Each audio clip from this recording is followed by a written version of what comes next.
Një ngjarje e rëndë ka tronditur sot fshatin Bullgarec në Korçë, duke ngritur pikpyetje të forta mbi sigurinë dhe marrëdhëniet njerëzore dhe në zonat më të qeta të vendit. Fillimisht u dyshua për një vdekje natyrale, por zhvillimet e fundit nga policia kanë përmbysur gjithçka.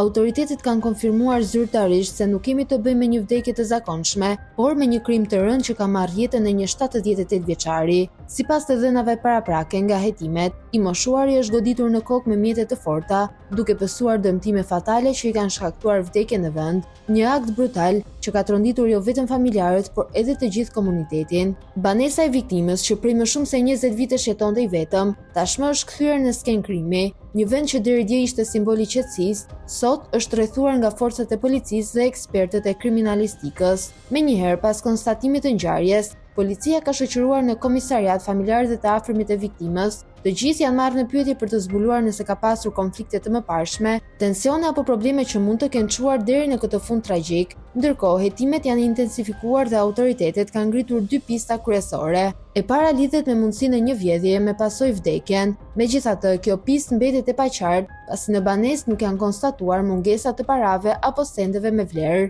Pista e dytë, dhe ajo që po merr gjithnjë më shumë peshë, është ajo e një vrasje për motive të tjera, ndoshta personale, konflikte të fshehura apo tensione që nuk kanë dalë kurrë në sipërfaqe. Një element që e bën edhe më të mistershme ngjarjen është fakti se viktima jetonte i vetëm prej vitesh, duke ngritur dyshime mbi rrethin e ngushtë të personave që mund të kenë pasur akses në banesën e tij. Për zbardhjen e plotë të kësaj ngjarje, policia dhe prokuroria po përdorin metoda speciale hetimi. Çdo provë, çdo dëshmi dhe çdo detaj po analizohet me kujdes për të rindërtuar minutë pas minute atë që ndodhi. Kush ishte personi i fundit që e pa të gjallë 78 vjeçarin? A kishte konflikte të fshehura që nuk diheshin nga askush?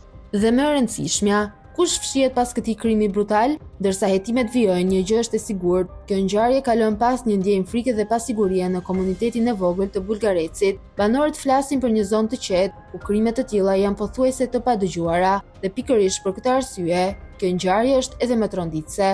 Një jetë e marrë në mënyrë brutale, një mister që pret të zbardhet dhe një komunitet që kërkon përgjigje.